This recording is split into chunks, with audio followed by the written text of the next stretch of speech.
So when Amish people go to visit other communities, they hardly ever stay at a hotel. They will always stay with family members or friends or neighbors of the people that they're going to visit.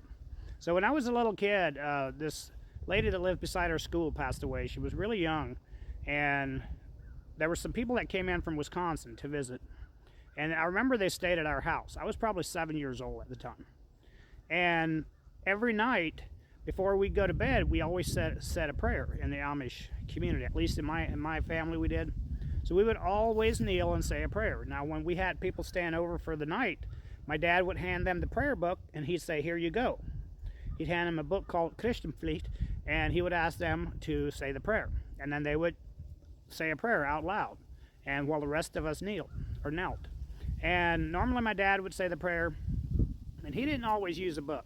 But when we were visiting other people, he would also have to do the prayer.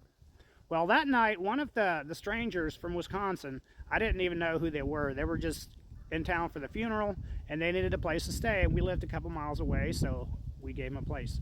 One of the strangers was praying, and a car outside stopped and threw a rock through our window. We had a big picture window.